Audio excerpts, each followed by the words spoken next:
Всем добрый день. Как вы... Hi, everyone. Меня зовут Даниил. My name is Daniil. Доклад. I would like to make a presentation about anonymity Я вообще-то of random telegram numbers. Who am I? увлекаюсь сферой информации. I'm in my last year of school. I'm actively involved with information security. I take part in different contests. I like everything where new technologies are getting into. Прошу прощения. And I'm sorry. Направлен наш доклад. В данном докладе... So what is the topic of our presentation? This presentation, I'd like to talk about the Telegram messenger, about the TON blockchain, about anonymous number based on TON, and my presentation will be focused on these two events, two entities. By way of introduction, initially, somewhere in 2017, I got interested in what blockchain is, and at that time I was kind of skeptical about this because my childish mind was perceiving it as some scam. But then I started to understand its technical potential and also its potential as a financial tool. So this interest grew into me into a real research focus, and this is exactly what I'd like to share today. A short introduction about what I'm going to speak today. What is blockchain? Blockchain is a special type of database. I understand that it has been said many times, but let's go over it again. There are certain rules about how data are added to the database, which cannot afterwards be modified or deleted. Blockchain is classified in terms of layers. Layer 1 are the basic fundamental networks, the lowest level of infrastructure, including Bitcoin, Ethereum, Solana, or, for instance, TON. Layer 2 is a layer above layer 1. For instance, for Bitcoin, there's a Bitcoin login service that was created to accelerate transaction processing and to scale up the existing Bitcoin network.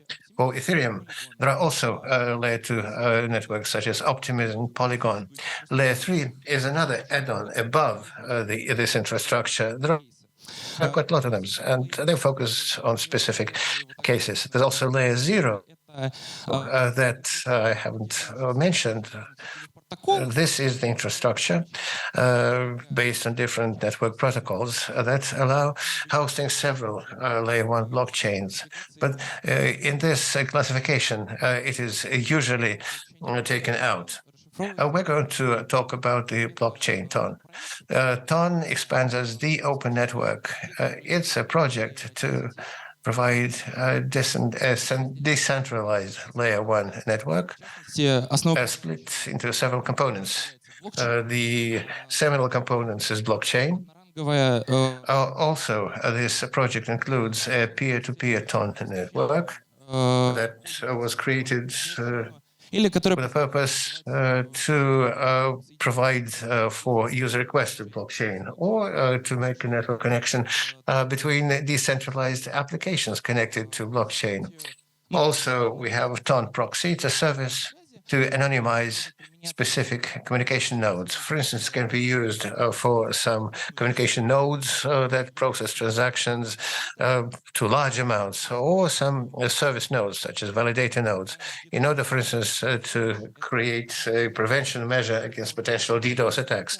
TON storage is a distributed file storage, which can store not only blockchain as a snapshot, but also can be used to store files based on torrent technology. TON DNS that allows assigning names that are human-friendly names to different objects. TON DHT, distributed hash table, that can serve as a bridge between different components. It can be used to search for files in TON storage, or it can serve as a middleware connection between different decentralized applications in the network. TON payments is a micropayment service that, because it doesn't require confirmation of blocks by validators, it can be used for some off-chain applications, for small payments, for instance, in games, through some APIs and other services that involve involve small amount transactions that don't require blockchain. And also, there's integration with third-party messengers and social networks, lowering the entry threshold in terms of having the knowledge of this technology. Надо разобраться, как, в частности, устроен блокчейн. One need to sort out how a blockchain TON is structured. If you refer to the white paper, that's the full document that describes blockchain TON. TON uses the actor model. It's a mathematical model created to parallelize computing in systems. In this case, an actor is a participant in the compute network. Also, there's a concept of a smart contract. It's also used in many other smart chains, such as Ethereum. A smart contract is an agreement that sets rights for a certain transaction in a blockchain in the shape of digital code. So it's resilient to third-party impact from any regulator or an exchange. So basically, nothing can affect the validity of a smart contract. Smart contracts and actors are equally valid terms in blockchain. So let's consider smart contract. In TON, it's a thing with properties like address, code, data, balance, and others. Паттерн поведения, как правило, the behavioral pattern, as a rule, implies that something happens, some event. The contract processes this event and executes its code on isolated TON virtual machine, TVM. The contract then changes its properties. The contract can send some outgoing messages and goes into standby mode until the next event. The complex of these events is called a transaction. The transactions are processes one by one, and this pattern is called an actor. This is a definition that's given in the official documentation to TON. So it appears that a sequence of the sequence of several such transactions is called a chain. But communication nodes need to ascertain the state of contracts from time to time to arrive at a consensus about the contract, and therefore blockchain transactions are split into blocks. So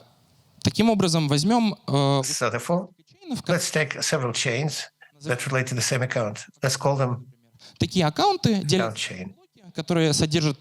Such accounts are split into blocks that contain some information about the current state of the contract, and they can be later compiled into shard chains. Shard chains can, in their turn, be split into even smaller shard chains. Like in a store, if only one checkout point is open, the line becomes too long, the manager will open another checkout so that one line could split into two to run faster. To set some rules about shard chain operation, you can create a work chain. So a work chain is a structure next in the hierarchy. It is used, it is created, again, to set some rules about how data is processed in shard chains. As an example of a work chain, you can set a separate work chain that runs on the VM created for Ethereum, and that processes smart contracts in a Solidity language. There's also a need to route incoming messages correctly to control what's happening in blockchain. For this, there's a special blockchain called master chain. It's a special work chain that contains information about the latest hashes, because over the time of creating one block in master chain, several blocks can be added. So in master chains, there's a link to each of the blocks contained in the shard chains. The totality of all the shards that follow a certain list of rules is called the blockchain. And it looks about like this. So we have two work chains, only two work chains. In fact, every user can create their work chain, but they will have to pay quite a high price for that and get approval from 2/3 of all validators. What a validator is, we'll discuss later. And also there's master chain. Master chain has ID -1, and the second work chain which is called base chain. This is the work chain that processes most user transactions because they are cheap and fast. Its ID equals 0. Ton allows creating 20 to the 30th work chains and 20 to the 10th of shards. So the formal 2 to the 60th of shards. So first we have work chain, then shard ID, and then block number within this shard. There's this concept of consensus. Consensus is a certain mathematical model following which transactions are confirmed in blockchain. It's an algorithm following which transactions are believed to be correct, valid, and can be stored in blockchain. There's a proof of work, POW consensus. This consensus mechanism is used in Bitcoin. It's the first consensus mechanism that ever appeared. It was used in the first wave of blockchains. So what's proof of work? Proof of work is when users provide the compute resources to blockchain to solve some problems. Because in exchange for them providing the compute infrastructure to blockchain gives them some remuneration. So if, to be specific, the problems given to the users as part of proof of words are basically about continuous and indefinite remuneration of numbers. You need to have a lot of compute resources for that, large servers that you need to support 24/7 for blockchain to live. So if the problem is too simple, a blockchain increases the complexity of the problem. If the node takes too much time to solve the problem, it reduces the complexity. There's also a proof of stake consensus, as opposed to proof of work. Proof of stake is a consensus that implies the presence of validators. Validators are special nodes in the network responsible for confirming new transactions and adding them to the block. Proof of stake looks like a shareholders meeting in some company. So in proof of work, everything depends on what's the amount of your stake. Stake is a contribution that a validator, a person, is making to some small contract, and after that is frozen. And it comes back together with some remuneration for validator's work after the next round. So the point of this concept is that validators have deposited some part of the money. They have a vested interest in doing their work with integrity and fast, without delay, because otherwise smart contracts would fine them, either for a part of the smart contract amount or for their full contribution. So what's important to become validator? You need to invest about 350,000 tons. It's about $500,000, quite large amount, and you'll be sad to lose it. So initially, the ton of blockchain was developed by Telegram team. The whole white book is based on Nikolai Durov's book. He is a brother of Pavel Durov, the founder of Telegram. But in 2019, the SES in the United States banned continuing work on the Ton blockchain. At that time, this currency was called gram rather than ton coin. So the American regulator interpreted ton activities as unregistered offering of securities. So they did the initial offering, got quite a lot of money, and were planning to continue their work. But after a long discussion with the American regulator, they couldn't achieve a mutual agreement, and then they stopped the project. In 2020, they passed the ton.org website to the community of users, but before going away, they invested all the initial issuance, like 5 billion coins, to special smart contracts. They were called proof of work givers, and this was like the start for users mining. But mining, Stone is a proof of stake blockchain. In a proof of stake, there's no mining. So developers initially hand out chains to people who can do that. So in that case, was decentralization. So in Ton, they did the conversion of proof of work, initial proof of work. So first they invested the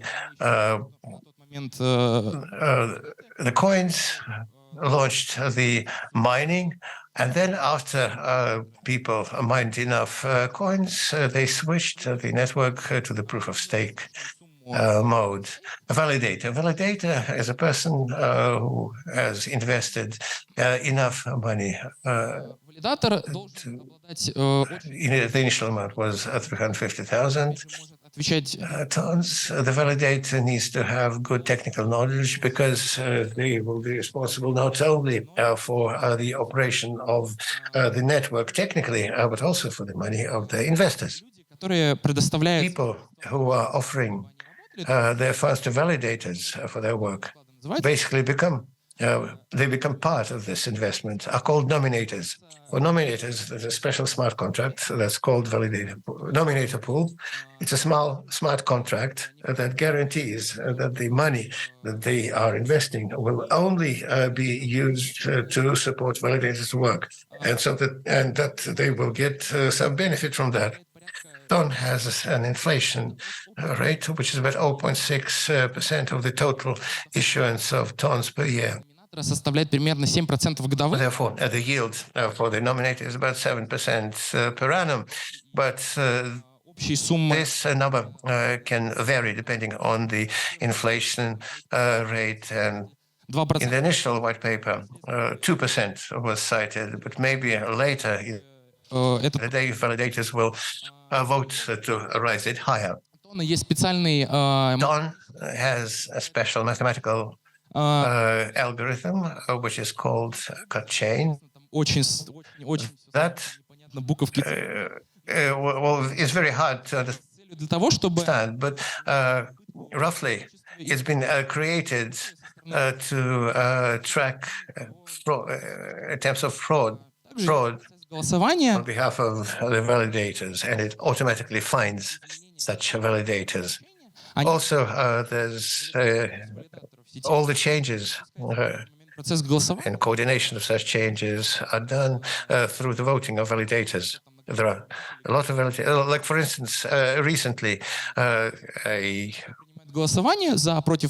voting was run to award a winner in some contest. So 2,000 validators have voted for something. The decision is considered to be taken.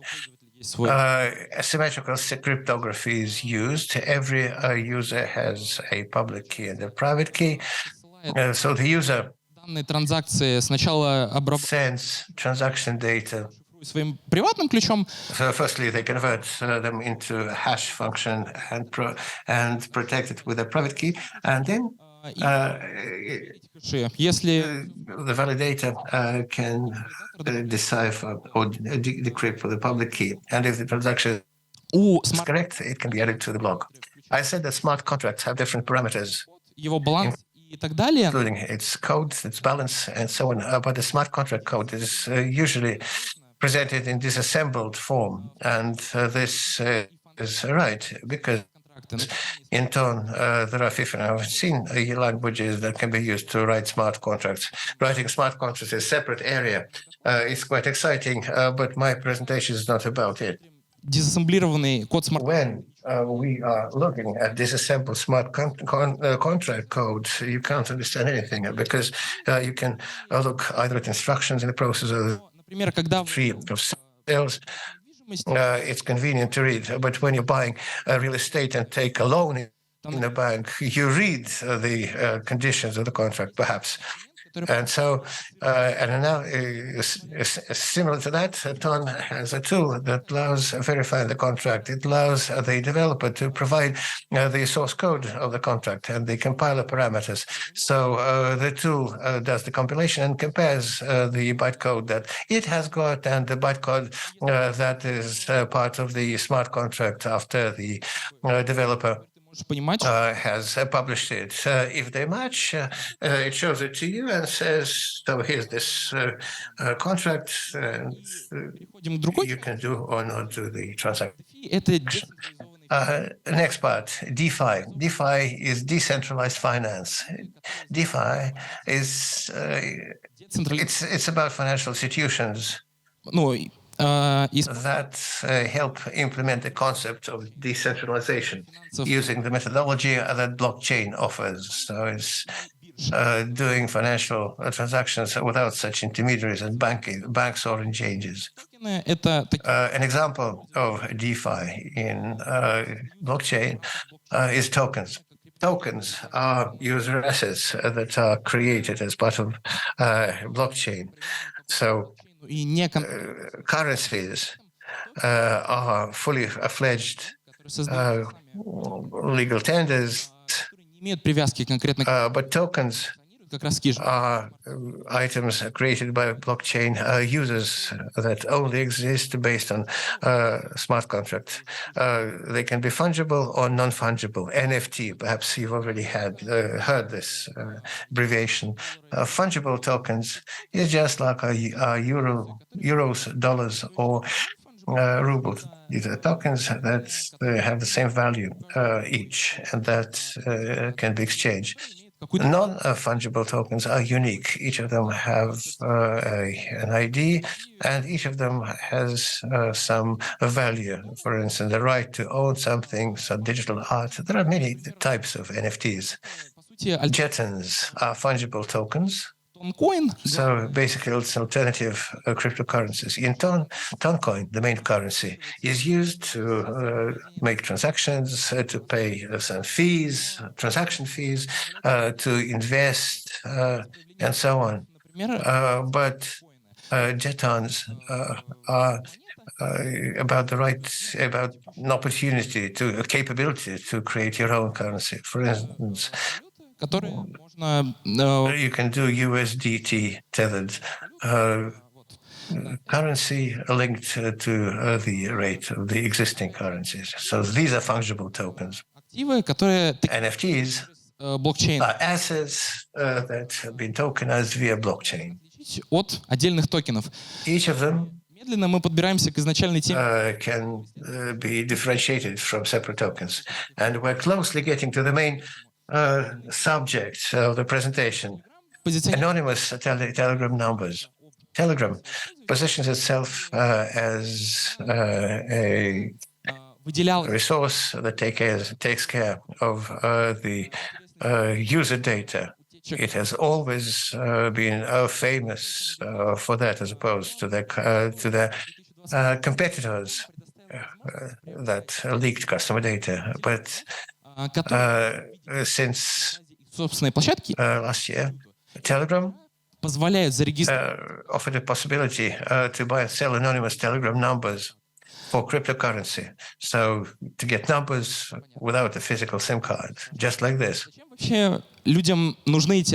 Why would people need these anonymous numbers, one might ask? Firstly, perhaps to add some anonymity and hide your personality if you need that. Also, it can be done to separate personal and work-related things. For instance, if you want to use one account to talk to your family and friends, and the other to customers, so as not to disclose any additional information about yourself talking to customers or your business partners. And also, it's about controlling a rather valuable asset, which can either jump or drop in its value, so that you should just be there and you could do something with it, like buy or sell. But then there's a legit question. How anonymous are these anonymous numbers really? Let's see how they work. Telegram anonymous numbers. These are numbers that start with plus 38. These are numbers that can't be used to make calls or to send text messages. Their only purpose is to use them to have a Telegram account. All of these numbers are NFT tokens. They are all smart contracts, and each such smart contract has a specific address. These numbers are sold on Fragment. Fragment is an auction platform where, if you go there, you'll be able to see a listing of the current numbers for sale. If you go to a specific auction, you can see which number has been put up for sale, which individuals in the shape of the blockchain numbers have made stakes, and what's the history of the owners of this number. It would be correct to suppose that when we're looking at the auction page, we can say that we can identify the current owner. For instance, there's a whole history of owners there. But if you scale up this problem, then for a specific address, we'll indeed be able to see a list of all the NFT tokens that this user has. So for each specific address, we'll be able to see all the numbers they have. But if you're talking about the work in the field, the situation is that I've just described is basically a white box. We can't know for sure with which address we're working if it's not in existence, or if the number has not been, put up for auctions. So we can't say anything about it because we just won't have this information. And here we get to the formulation of the problem, the statement of the problem. The question of anonymity of these numbers have been raised by investigators a lot of time. So the idea is that everything is on the blockchain. And if we are able to somehow implement an idea of matching a number and its owner, or at least to get some information that would put us closer to achieve this, then there would be a potential to disclose. Which entities we need to take into account when working with anonymous numbers? Firstly, the address of the NFT tokens in the exchange, addresses of individual account holders, addresses of collections with anonymous phone numbers. There are lots of collections in town. For instance, these nice stones or diamonds, and there are separate collections. There's a collection in a few tokens that contain these numbers. And this contract of this collection also has its own address. How you can store data in blockchain? You can store data fully on-chain. In this case, everything is stored completely in the blockchain. You get immutable, resilient solution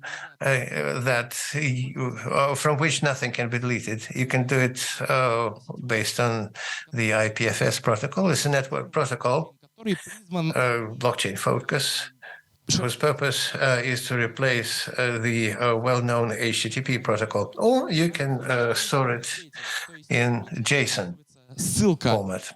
So in our case, we do it like this. Data about the token are stored in the blockchain in the form of JSON, in the case only to the link directing to the number.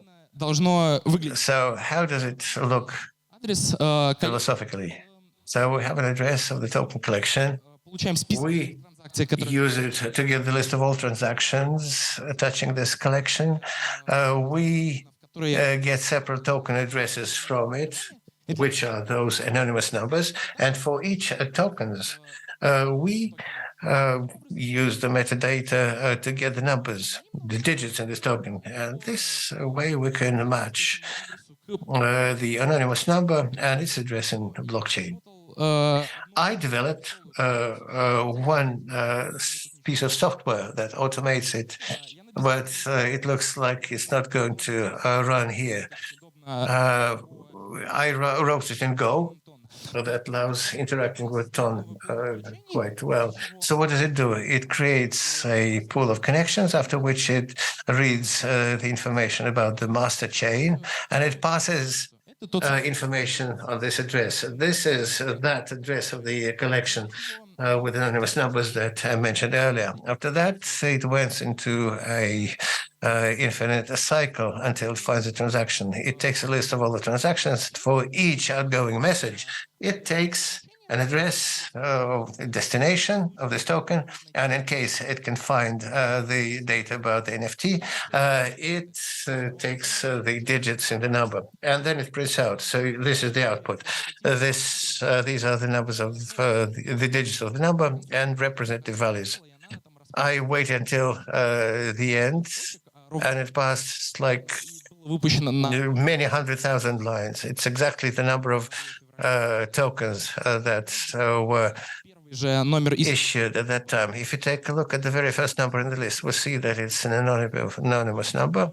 It has some digits, and we can see that the latest transaction went to this address. Why not the first one, but the last one? The first one was like a small, very small amount. I thought it was probably royalty or maybe some.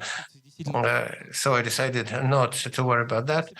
But if you take a look at the last transaction and see a list of all the NFTs in Explorer, it's TonScan Explorer that I use. That's a tool that allows getting information about a specific address. And we can indeed see that the guy has this number. The tool is posted in GitHub, but none is without a sin. And yesterday, when I tried to use it, it refused to work. It says that the item in the array that you're trying to find is not in the list. Why? Because when I built it and when I tested it last time in April, at that time, I was able to get a list of all these transactions, but blockchain nodes don't keep history forever. For that purpose, there are archive nodes with the list of all transactions. So basically, the POC is there because all this table, this spreadsheet with addresses, I've also, downloaded. But if you rerun, it won't work.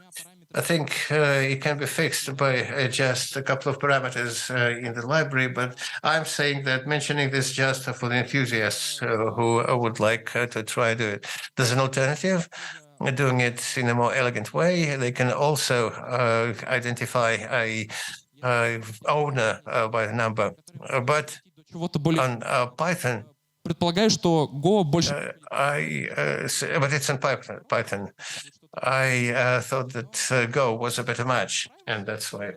Also, in Ton privacy, a Ton out privacy, that an ESCAN element that says the address has a parameter that shows it's a scammers or not, but it's not specified which image is used.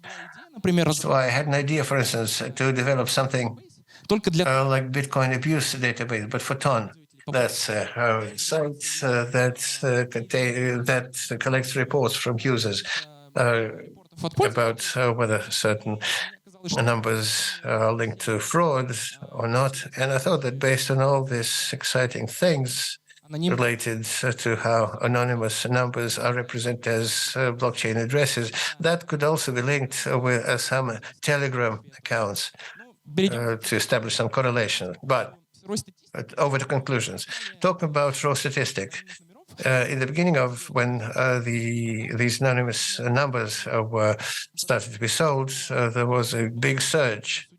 But looking at the previous months, we can see that the sales are going on, so it's quite relevant.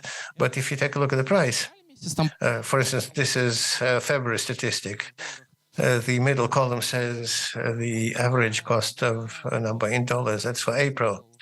And when I looked it up in May, hey guys, well, good numbers, of course, but I don't think I can afford a number like that. If you take just any example how it works, for instance, if some user bought one number, then again, by finding the current owner, their address, you can see all other tokens that they purchased. If you consider a P2P exchange, usually you can't buy less than 20 ton. So people get into pools, for instance. First, you can see a 20-ton transaction coming in, and then another transaction for 9 or 11 tons. So if if a person is used a centralized exchange, a custodial wallet, the custodial wallet is a wallet where the user is entrusting is the third party. So basically, they are disclosing their passport number and then name in another country. Well, it's usually thought that you can't get personal information in crypto exchange, but it's debatable. Some multi-branch analysis tools can be used to build some graphs and find dependencies, whether indeed some fraudulent activity has been performed. So this can be used for good purposes, such as by law enforcement organizations to fight cybercrime, or it can be used by criminals for some targeted actions against users, getting into their private life or inflicting some damage to them. And now it's not quite clear how it's going to function. Recently, Roskomnadzor, Russian Supervisory Committee,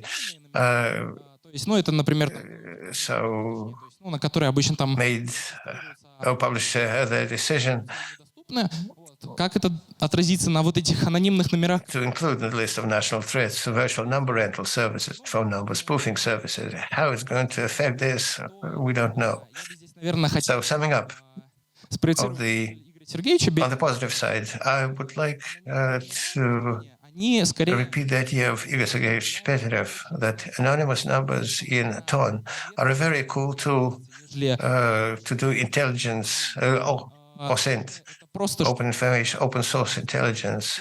Also, it's something new, something cool. It's a resource that you can interact with.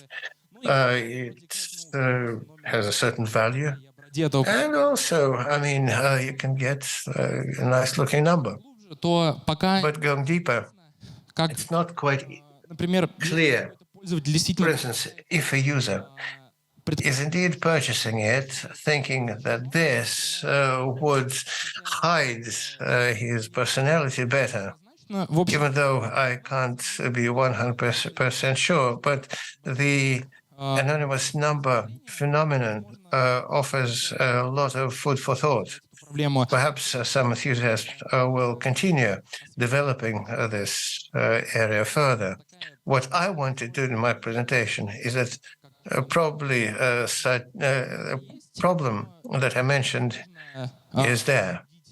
So far, it's difficult to consider it, whether it's a big problem or not. So thank you very much. Вопросы? Questions?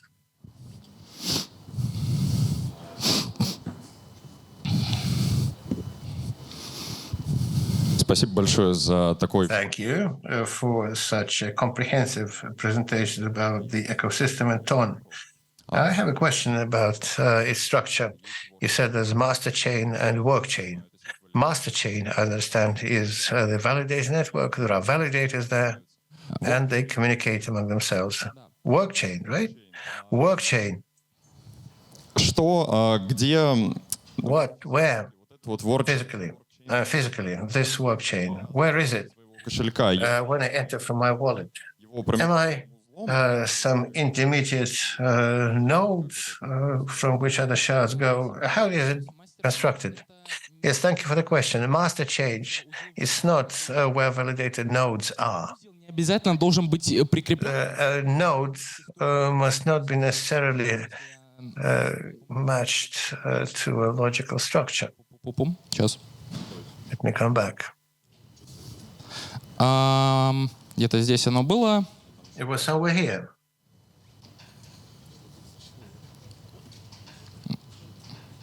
Пам-пам-пам-пам-пам.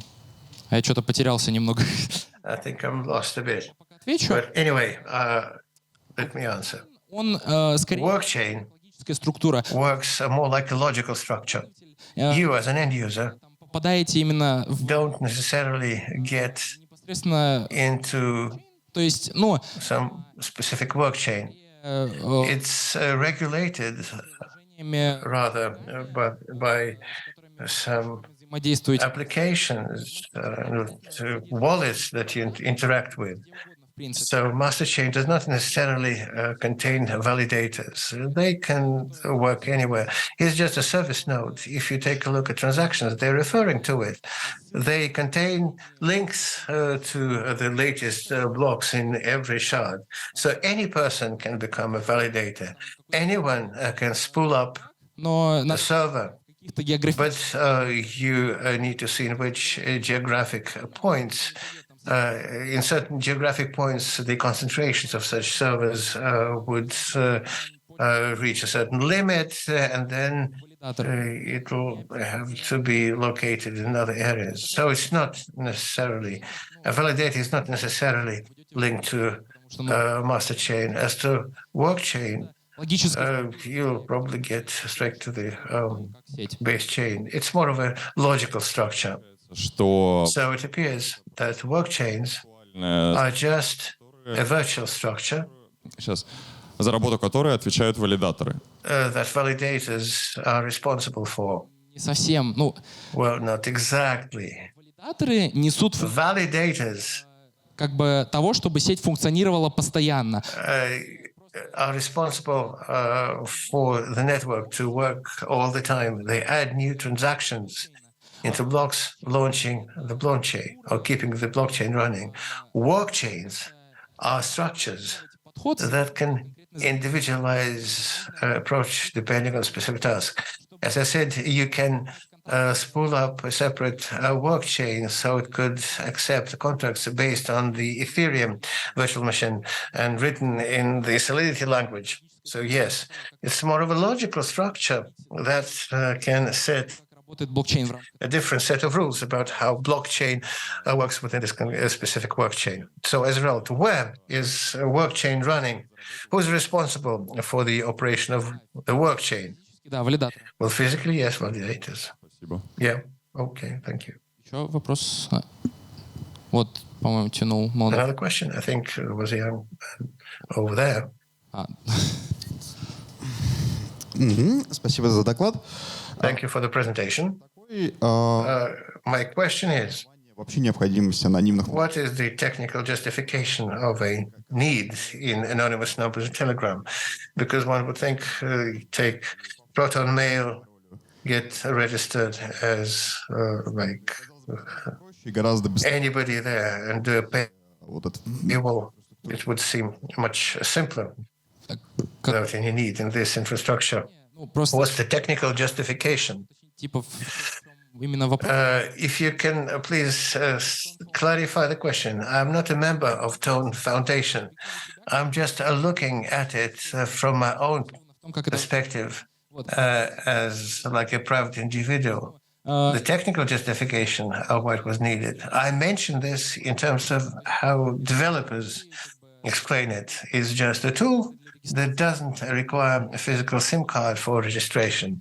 It kind of conceals your identity. And I can't say anything else because I may not just present the information that was initially the best. So the developers have not вы могли просто сделать explained it, apart from you could just do some custom logins behind the paywalls. Well, there were no statements. Initially, there was a post В блоге Телеграма, просто на их сайте, in the Telegram dev blog, this website, завезли, which said, оно работает. we have developed a feature, rolled out a feature, and it's working. And there was no other discussion. At least I'm not aware of it. Okay, good, thank you. Руку тянул. There was a guy there raising a hand.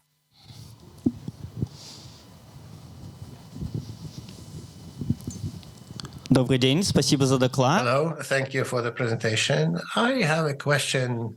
Мне как How анонимного номера в Телеграме может myself as a user of anonymous number in Telegram am protected against identification, and are there any recommendations from TON developers how to make these numbers really anonymous? Well, thank you for your question. Мог бы Of the things that I have not yet listed, I could mention the only threat. ошибку The only threat I can mention is some error in a smart contract, because attacks against smart contracts in blockchain is a separate subject based on science. I actually haven't gone deep into that. I heard, though, человек that a certain person was able to find some bug in the TON smart contract, but I don't want. действительно было, то есть I'm not trying to maintain that it really happened. There were some rumors. история There was some. I don't know what this whole story ended with. участник Again, because I haven't heard anything from the direct participant in this story. But my understanding is that indeed, это, наверное, what can thwart it all altogether is some error on this foundation in the smart contract as such. Perhaps this will be the answer. Здравствуйте, спасибо за доклад. Есть Thank you for your presentation. I have a small addition. Telegram называется has a small feature если called, есть well, when you're registering, if you have some phone number in your it immediately gives access to your ID. So, for instance, you are a bad guy, аккаунт a criminal, and you wanted to learn all accounts текущий from контакт. Telegram. So you load a lot of contacts in your Telegram contact list. And once the person gets registered on this phone number, you'll immediately get their account ID. Okay, thank you. так. Вот еще вопрос есть, да? Another question. возможностью организовать Is it possible to organize calls from such numbers? And as I mentioned initially, the concept does not СМС, propose that these numbers can't be used to make calls or send text messages. So their only functionality is to register an account in Telegram, whereas calls in Telegram are about telegrams rather than about what I'm talking about. Тоже вопрос насчет не существования. слышу, можно? Насчет существования вообще как I have a question about the existence of this technology, about the replacement of a SIM card by this virtual number. Well, perhaps the Telegram people are trying to go away from carriers and from the vulnerabilities of the SIM protocol.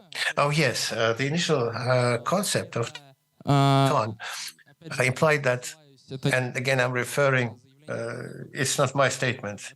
It's a statement that is part of the Telegram methodology. It was proposed as a project to fight censorship каких-то там, возможно, государств from maybe some и government bodies or maybe some private regulators. And it was proposed приложения to provide decentralized services, including financial services that would work on the same level with users without any regulator. кодов там доступа Ну да. на So то, что вот это новшество, оно как раз this novelty предполагалось, что оно was initially proposed ну, to improve, to make the network participants equal in rights. And basically, this is the way it is. As a phenomenon, it's quite a good thing. that these things are being, invented, rolled out. Давайте два вопроса еще. Вот там парень. Two more questions. There's a guy there. Меня слышно, Погромче. So, can you hear me? да? Yeah. Были ли когда-то ситуации, в которых... Have you been in a situation where, or are you aware of situations when these numbers could be used for malicious purposes? And how valid is it as some element of a more comprehensive personality protection system? Отчетов, которые Well, this phenomenon has been existed for about half a year, 6 months, and I'm not aware of any reports. модели So the models I have been sharing are purely, пока никто не сказал, либо их пока не было, theoretical, значит сказать. and I don't have any field information about them. Okay, thank you. Так, спасибо тебе, во-первых, за доклад. Ты так Well, first, thank you for your presentation. You told us a lot about TON. считаешь, вот тут он And so, next question. How do you think? самое... TON has perhaps the easiest onboarding. It has the liveliest audience compared to other blockchains. And even though people think TON is about Telegram, and even though it's not the same, but it's better than in many other projects. They're building a community. They offer new. Сам токен как бы пока ни к чему не прикручен, особо им пользоваться... The token as such is not linked to anything so far. So, Ты считаешь, потому что ты там... what do you think? И по-любому... Because you've prepared this information and are interested in this, Правда, and you're also into it. Well, actually, my first exam is in 9 days. So, Вопрос. all right, different question then. да нет, Тебе, почему я могу как ответить? конечному... No. Что было бы As an end user, помимо... what would an end user be interested in using apart from these anonymous numbers in the TON ecosystem? As a fervent fan of .2 strategy, Классное проявление. well, look, a cool thing would be, Будет, например, I просто don't know, или другие сервисы, take some games or other services that could например, use стимовскую систему со скидкой. this STIM system with skins that exists in KS or DOT. So it could be interpreted in the field of NFTs and decentralized finances. It's not anything serious. It's just the first thing that sprung to mind.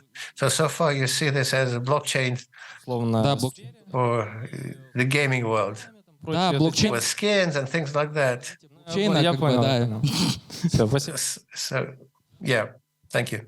Так, двое. Да. So, Даниил, нужно выбрать два вопроса. thank you, Daniil. You need to pick the questions that you like the most. Пам-пам. I think Пам-пам-пам-пам-пам-пам-пам-пам. Я думаю, вот этот молодой человек, I think this young man who asked us about blockchain, please raise your hand. And that you too, you asked, like, yeah.